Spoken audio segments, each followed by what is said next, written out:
All right. So let's see, John Thomas, JT, you've been a software dev for over a decade. Congratulations, that's very cool. With a primary focus on mobile applications, moving into InfoSec. And you said that you've got a long time love of cybercrime films. You mentioned something about being CIA hacker or CIA hacker when you grew up. How do you That's feel what about that now? Less interested now. Less interested now. The digital Yeah. privacy part stepped in. Yeah. So digital privacy turns out is good for bad guys and good guys alike, right? Yes. Yep. But then again, I guess that brings up the age-old question: who decides if you're a good guy or a bad guy? I know there are people in the world that think that I'm a bad guy. I like to think that I'm a good guy. Yeah, I think that's really up to your ethics, your morals, where you sit on those kind of things. So you've been, do you have a favorite cybercrime film that has survived the transition? You know what? I haven't watched, I can't think of a specific film, but Mr. Robot I'm a big fan of Mr. Robot, which is, I think, in that arena for sure. Definitely in that arena. A little, if you cross cybercrime with a little LSD, you get Mr. Robot. It's quite a show. Very cool. So you've done some consulting for political organizers, journalists, legal observers, and for the public. I'm really interested in those first three. Do you have any that you can throw out just as something of interest? Well, I'll talk about that in my talk. I prefer not to name specific organizations because actual politics or ideology and is not really I don't feel comfortable talking about in a professional setting.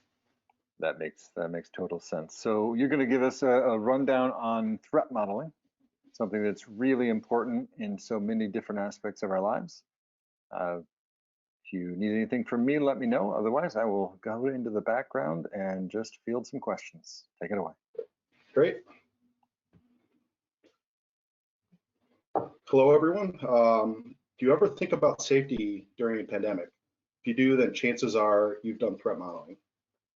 Welcome to my talk on Threat Modeling 101. My name is John Thomas, though I go by JT. The only people that call me John these days are my parents and my bank teller. So about who am I? I'm a freelance and contract software developer, primarily in mobile applications. I've worked in healthcare, advertising, and game development. Currently laid off due to the pandemic and looking to transition into information security. I'm also a political activist or community organizer, your choice of term. And my primary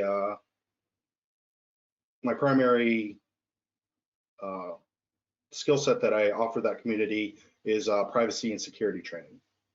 I also like the adjective cypherpunk as someone who is an activist advocating for the widespread use of strong cryptography and privacy enhancing technologies as a route to social and political change. So about this talk, it is not a highly technical talk about threat modeling for enterprise network security or your new Facebook competitor app, though the concepts within could apply to those as well. I haven't done enterprise network security, so I can't talk about it. So the agenda for today, we're going to go over a definition of threat modeling. We're going to talk about threat modeling during a pandemic, some questions to ask yourself when you're doing threat modeling terms, which will then lead into 3 example threat models. And then hopefully we have some time for questions at the end. So the definition of threat modeling. Normally you're not supposed to read slides, but to make this very clear, I'm going to read this one. Threat modeling is a process by which potential threats, such as structural vulnerabilities, can be identified, enumerated, and prioritized, all from a hypothetical attacker's point of view.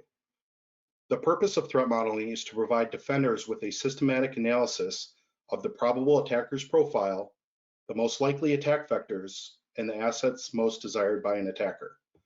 Which the too long didn't read version of that is you want to think like the bad guy in order to shore up your security. So threat modeling during a pandemic.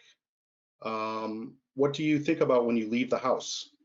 Are you wearing a mask? Are you using hand sanitizer, doing your social distancing as the CDC recommends? What do you do when you bring items into your home from outside? Are you sanitizing them, leaving them in the garage for a few days to hopefully let coronavirus die off? Things like that. That's threat modeling. Are you preparing for financial precarity? I saw an article that said that something like 1/3 of millennials have lost their job in the last several weeks. So people are getting worried and need to consider their financial future. And then finally, what are you thinking about when you choose a service for video conferencing? Obviously, there's been a lot online on Twitter and in the news about Zoom and security flaws with Zoom, but you need to threat model that. Are you considering talking about highly confidential information on Zoom? That maybe you shouldn't use it, but if you're chatting with your friends, it's probably fine.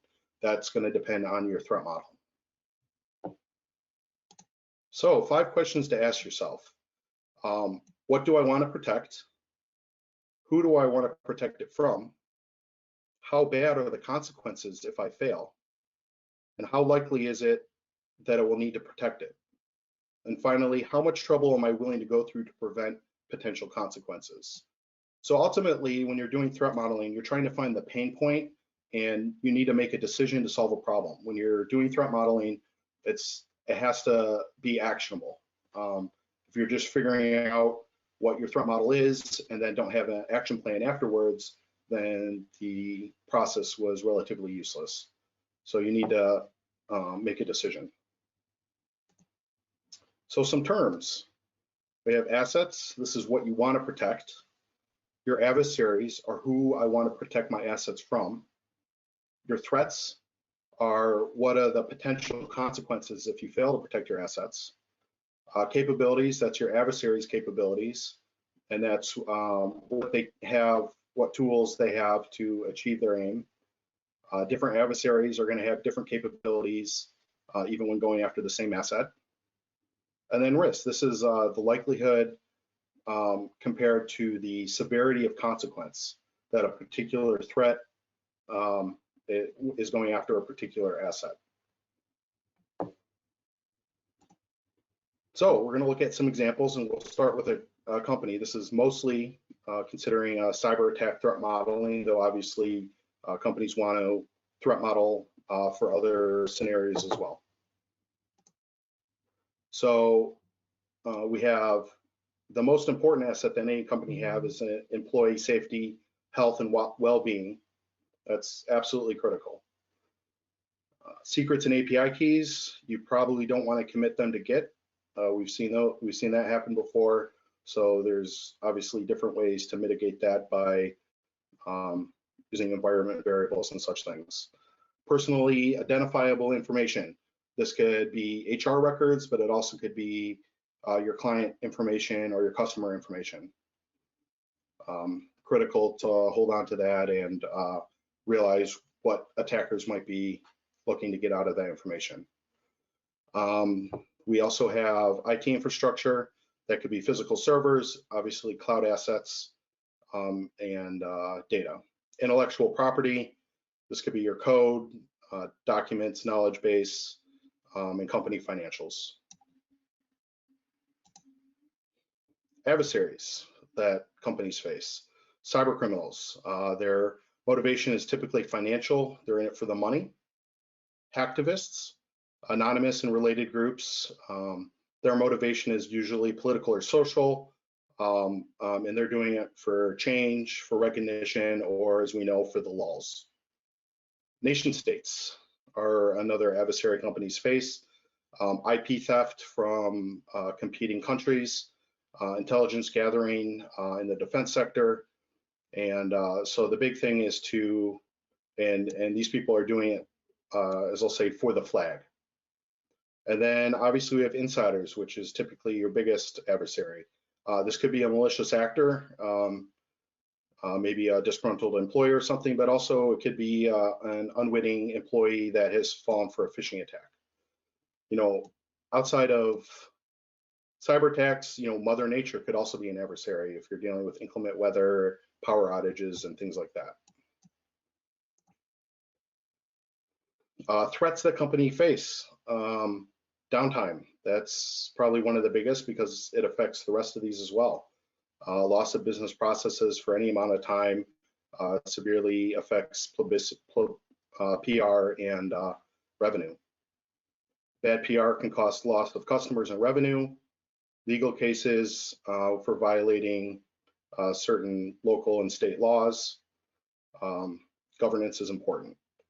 Loss of revenue, you know, a lot of companies can recover from that and you may mitigate that using cybersecurity insurance or things like that.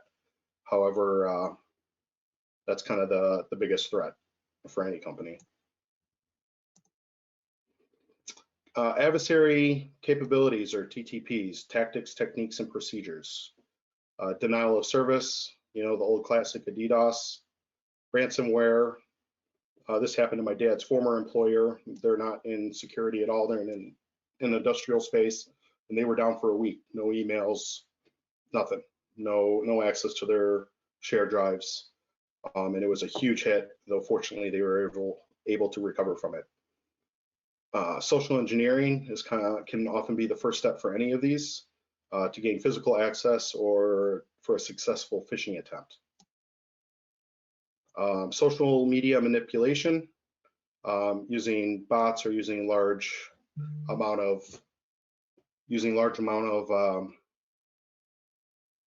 bots on social media, Twitter or Facebook, to try to cause bad PR for a company. Next, we're going to look at risk for companies. Risk, like as I said before, is the likelihood versus the severity of consequence. Downtime might be very high. Bad PR, medium risk. Legal cases, medium risk. Loss of revenue, maybe a high risk. So these 1 through 5 for likelihood, maybe rare, unlikely, possible, likely, and almost certain, whereas severity would be insignificant, minor, moderate, major, and severe. Downtime is probably the worst thing that can happen because it leads to the bad PR and loss of revenue. Ultimately, when you're doing threat modeling, you're trying to make decisions on how to make them to make threats less likely and less severe. So activist threat modeling, this is very different than probably a lot of people are used to. So I thought it'd be interesting to talk about activist threat modeling in some of the training and groups that I work with. So activists have a very different look at assets. Their communications are absolutely critical, all digital communication. It's very popular to use Signal for activists and other end-to-end encrypted services. Identity. A lot of groups I work with use alias names as a mitigation to avoid doxing by political opponents, but also to avoid, there's been cases where within an activist group, even if everyone is typically on the same political axis, find some kind of internal drama and someone may feel the need to harm someone else, and hiding your identity is a good way to mitigate that. Meeting locations. This is probably one of the hardest assets to protect just because everyone's always carrying phones with them. And as we know, phones track your location at all times. In the era of pandemics, organizing has moved to video conferencing, such as Zoom. And one group that I work with came to me asking about Zoom security because they were holding a semi-public meeting where viewers were not super vetted and people came and put pornography and swastikas on the screen share, kind of ruined the meeting. So they were asking me for tactics for securing those meetings. Adversaries. Law enforcement is probably activists' biggest adversary. Even when the groups that I work with are all above board, they're all operating legally, but not all activists do. And so law enforcement is doing its own threat modeling And unfortunately, that means that all activists kind of get roped into the same net while law enforcement figures out who's doing things legally and who isn't. And we know historically that law enforcement targets, during the civil rights movement and even in modern times. Political opponents, they want to find dirt or cause various types of harm, such as causing job loss and things like that. Nation states, mass surveillance is probably the biggest thing that they have to find things out about activists. Depending on what country you're in, obviously this has different levels of danger, depending on what kind of activism you're doing and the various rights or lack of rights that you have. And then final, infiltrators. This could be law enforcement or political opponents, but also compromised organizers. For instance, if an organizer gets arrested and wants to take a plea deal, that plea deal might include divulging information about people that they work with. Also, there's grand jury subpoenas, which you basically have to answer whatever questions the DA wants. Otherwise, you're in contempt of court and face jail time because of that. So, threats that activists face. Job loss. If you end up talking about something that your employer, your boss doesn't like, you may face job loss. Doxing. This can be online or in-person harassment, threats to family, swatting, and where an opponent may make a fake call to law enforcement to send a SWAT team to your house. Jail time, arrest and jail time is obviously a big one. That's that's a threat that anytime at a political action, some kind of rally, if things get heated and someone decides to start something like a street fight or a riot breaks out, then there is the risk of arrest. Great bodily harm or death. That is unfortunately something typically less concerning in the United States, but obviously a big concern in other countries with more authoritarian regimes and less rights. So let's look at adversary capabilities for activists. We have location data and non-encrypted comms that mass surveillance will pick up. We have targeted surveillance, which could include physical surveillance or wiretapping. Open source intelligence or OSINT. This is using public social media, data breaches, and things like that to find out information. Even if you think your Twitter alias is secret, maybe use the same tag somewhere else and someone's able to dig well enough in to find out who you actually are. And then we have infiltration, political opponents and law enforcement. These are unfortunately some of the problems as well that the activists face and capability they need to watch out for. Finally, let's look at risk rating for activists. Again, likelihood is rare, unlikely, possible, likely, or almost certain. Severity is insignificant, minor, moderate, major, or severe. You can see the risk rating that I put here, but obviously this is going to depend on context, personal actions, what country you're in, constitutional rights or lack thereof. If you're doing something that's illegal, then arrest is going to be a higher risk. If you're not, then arrest is a lower risk. So this is sort of a general risk rating that I've put based on the groups that I work with. One more example. This one looks a little bit different because I found a graphic, but it's Batman's threat model. Found this graphic on Ars Technica. We have his assets, which are the Batcave, Alfred, who could become kidnapped or threatened, his emails, and his text. You'll notice here in his threat model, they've added protection, which would be like mitigation and validation of protection, which the EFF's threat model terms does not cover. So whether or not you consider mitigation to be part of threat modeling or not, the EFF does not.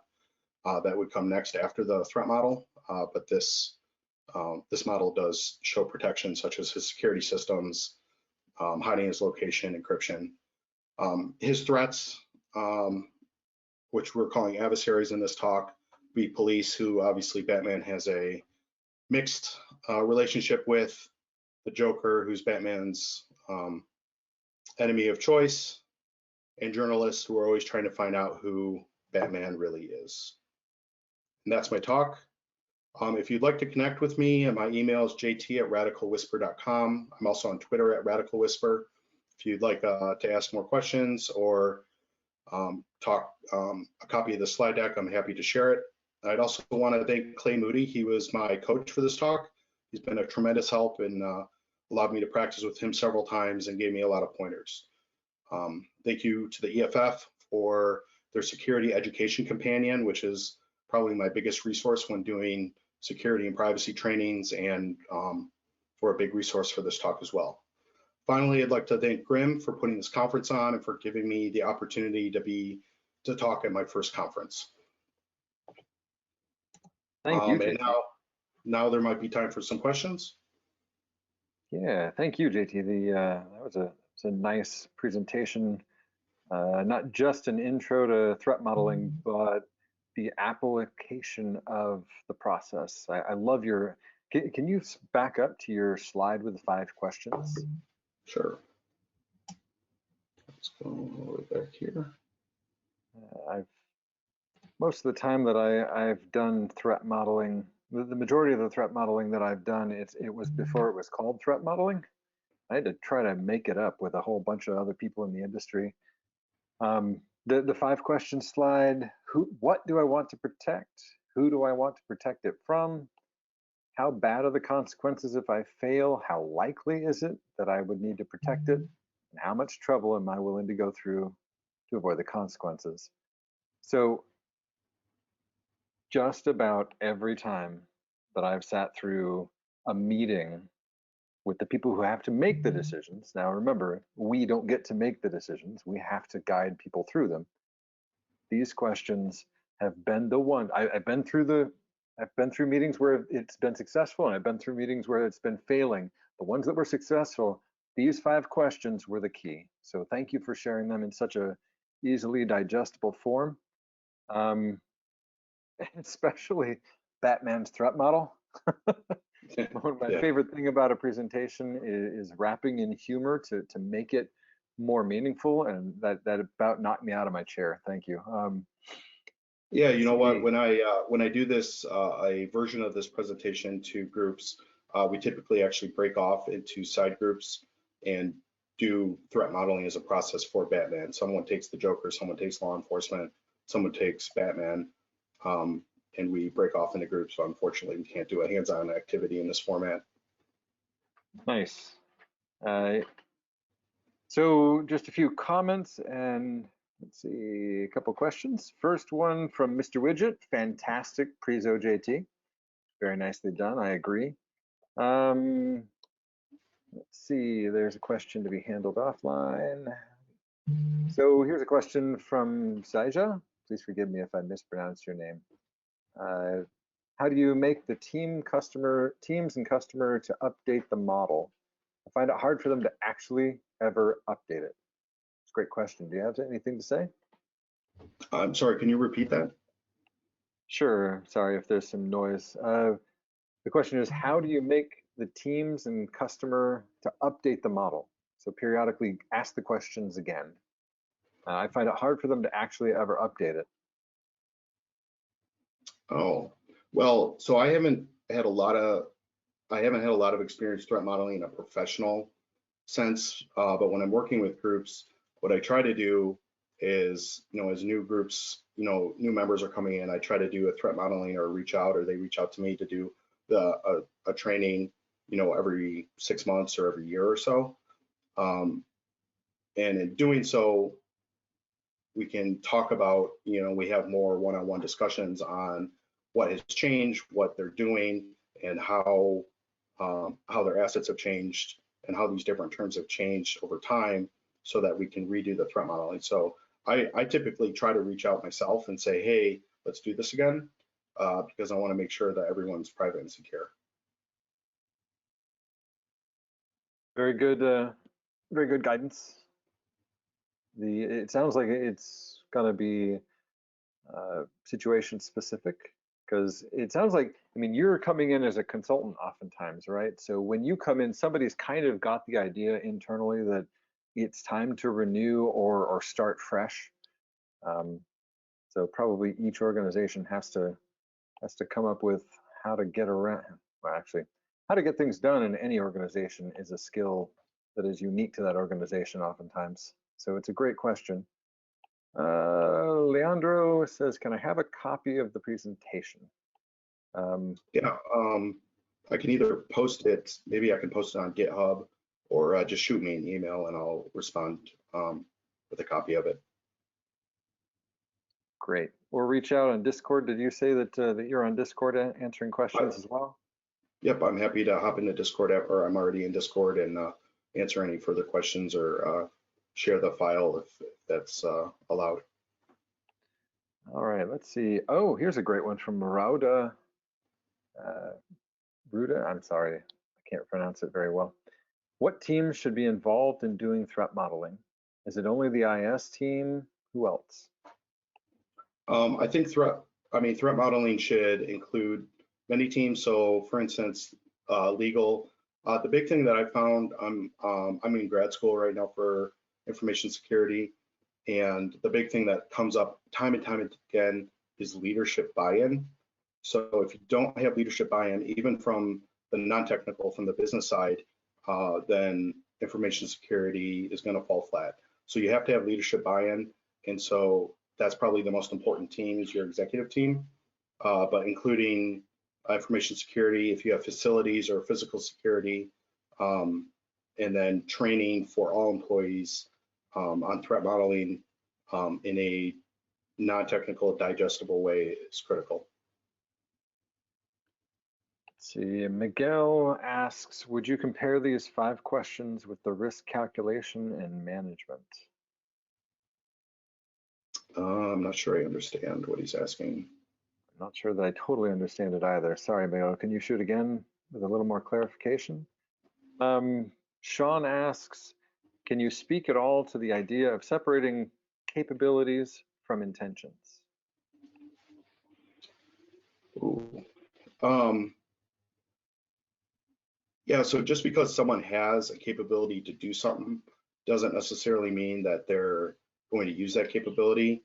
And what someone is trying to do, what their intention is, sometimes they'll have access to capabilities to help with that intent, and sometimes they won't.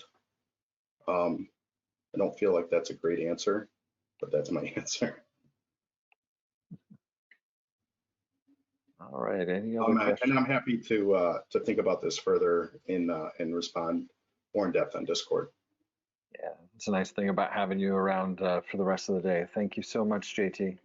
Appreciate your great presentation. Thank you. Any other questions before I let him off the hook here? All right, I think you're free. Alrighty, I'll be in Discord. I got my legal name in there, so just at me, or I'll be in there the rest of the day. Thank you, and I look forward to the rest of the con. Sounds great. Thanks, sir.